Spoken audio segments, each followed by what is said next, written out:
Roger Surratt, thank you so much for allowing us into your awesome customer experience center here in Boulder, Colorado.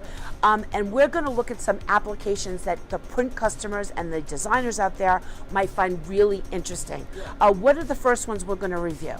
So we're going to look at an application I think that's valuable, not just for what you see, but take your hat off and think about all the different types of applications that someone could do just based on this idea alone, right? So we're going to take a look at a few items here coming off the press, and it's reflective of photorealistic quality, repeatable, and high value. So what does that mean to a print customer? Someone in a marketing stream has ordered something. We talk about this all the time, about ROI, response rates, and you're left with executing and delivering something that you're not totally touching. You're down, right? So here's what we want to do. We want to be able to execute on that vision with repeatable, high-value quality. I think what happens sometimes in this entire conversation is there's a disconnect between marketing and print and the application. And what we're trying to do here is talk about the application. And the reality is we say things in the print business like it's duplex, it's long banners. But the takeaway for the guy who's looking for the application is this. It's, I can do it in one place, I can do a myriad of more things that I originally thought was possible, and I can do it economically. In the past, it's like, go make this happen, and you're looking for 5 different printers to execute. Now today, if you got a Ricoh device like this 9200, all of a sudden you're looking at one place and doing it all collectively, color matched, perfect applications. When it comes to this particular press and the applications it can create, is it dependent upon the paper and the materials that can go in it, or is there a wide variety to it? We always talk about there's an extra step in the process, and that is what media are you working on? With a system like this, the 9200, one of the focus things that we really thought about is, can we open that gamut? Not only we have an expanded color gamut, but we also have an expanded media gamut. So you're talking about printing on things like linen, plastics, metallic paper. So all of a sudden what you can potentially do on an application becomes so much bigger. And now you can match that application to another part of a campaign. You know, you can go from a banner to a trifold brochure to the postcard that you got in the mail that got you to the event where you saw all that, right? So Roger, you mentioned before color gamut. You know, I kind of hang around you people and I don't really understand what that all means. So what, in the broadest sense, why is that something that matters to a print customer out there? Yeah, so color gamut, you know, it's the technical term that is revealing how much of the color spectrum you can place onto the piece of paper, right? What's possible. But to the designer, it's really photorealistic. How close can we get to real? And when you talk about applications off a system like this, and a lot of other systems that we produce, it's photorealistic. It's a gamut that makes it look real and believable.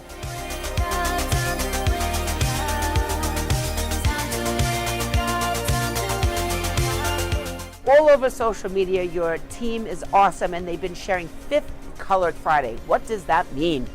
For the first time ever on a product, we can be really creative. So this 5th station application or color is an enablement on a device to add things that can create something like neon yellow, neon pink, white, clear, invisible red.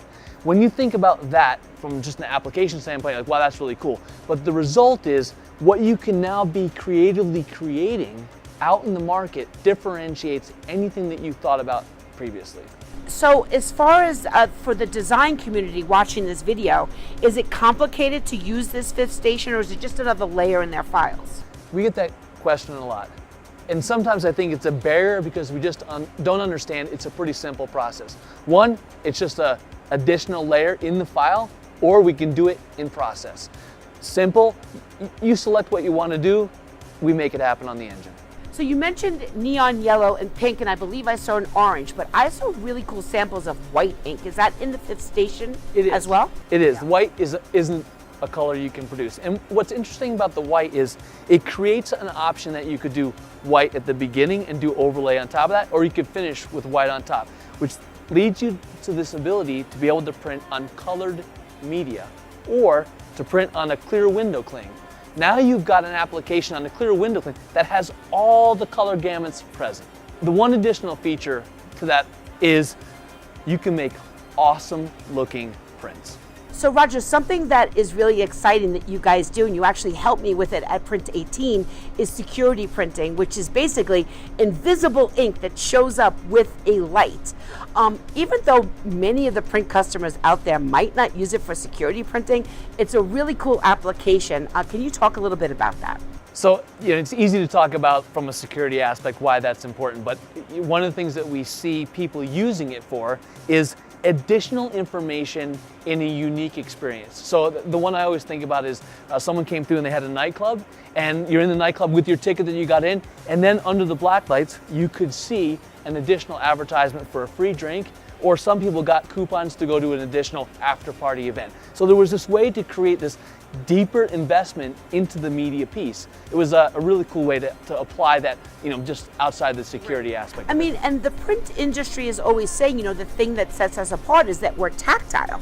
And we provide a touch experience, but we can provide so many more experiences, especially with this machine. This is adding yet another layer to your experience, right? We've got visual under a different circumstance or light. You've got touch. It's all that tactile and haptic is, that's magic.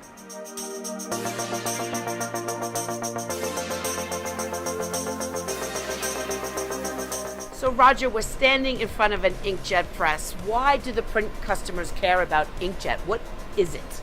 We talk about what's happening in the market, and we talked about, hey, we used to send out 1,000 of all the same, and that's offset. That's what the marketing and the executor is thinking about.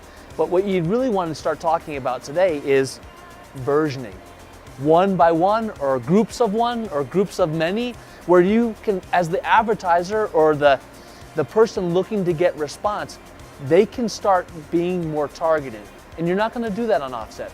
It's gone are the days where it's Dear Roger, right? It's really show me an image that fits in my demographic that makes me think, hey, this is for me, or for people like me. And you have to do that with inkjet. Are there any limitations to the papers that can be used with inkjet technology? That's a great question. If you go back to the birth of inkjet, we really were in a transactional environment, right? It was simple dots on paper, and we were limited by the substrates, right? And the types of inks that we could put down. But today, with a system like the Pro VC60000, with our extended gamut inks, you're looking at printing on a broad range of medias. So where before you were trapped into an offset world to produce something, now with this system, you're producing across all the platforms media. And now that we're moving off of offset, we're also getting rid of plates, we're getting rid of time. Are we losing anything in color possibilities though? Can you hit those PMS colors? What's really unique about what's happening here is that in the beginning, there was a limitation of what the inkjet, you could see the difference. But as time has progressed and as we have innovated, now you're approaching not just complementing offset, you're approaching replacing offset. So maybe they're not identical in the gamut, but they're close enough that you as the marketer or the executor or the creator, you don't have to be limited by, well, I'm going to do it on inkjet. You're like, I can do that on inkjet. These presses go really fast. What is the value proposition for print customers for that? The value prop for someone who's looking to get a print done, it's the turn time. When you're talking, close to 2,000 images or impressions a minute, you're talking, I can send that down pretty late in the process and still get it out the door when I need to receive it back. The translation to you, though, is that you can work longer on your project and hand it later to the printer and still get back. And there's another aspect too that sometimes we forget about. We're talking offset or we're talking digital. When you talk inkjet, there's an environmental story here that's pretty critical to today's user, right? And that is, we're talking water-based inks. Those water-based inks, it's a little bit easier conversation when we talk about how do we impact the environment. I think that's a critical thing to talk about. I used your technology to print my Printiverse program with 2 of your devices. A toner-based device for the cover, because we wanted to use the security ink feature to reveal a secret message, and on the inside, your inkjet technology. And it married together perfectly.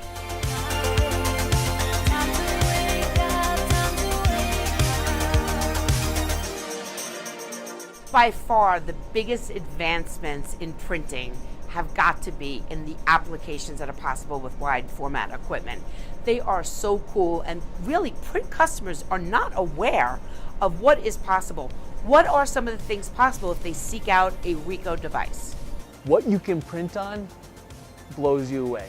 So just the other day, we printed on a door. So when you're talking about visual representation of communication, you can print on metal, you can print on wood, you can print on cork, I mean, the list goes on and on. You're seeing every surface in your everyday environment, and you're thinking, I can put a visual graphic on that substrate. That's what's exciting. So besides the wide variety of substrates, you can also do textured printing on wide format now. You can make a substrate come alive through the texture, through the application. We talked about that tactile and haptic. That's exactly what's happening. You can make a surface feel like a basketball if you wanted to. And is that size dependent? You're not going to print a billboard in here, but you're definitely going to be able to print something 65 inches wide, and on all sorts of flexible different types of media too. So you're not bound by the size, and you're not bound by the substrate. And it's also really cool for print customers to know that wide format printing has really become up close printing, and you can print a lot of different variable data projects. I mean, each one can be different on one sheet, and then just cut them out.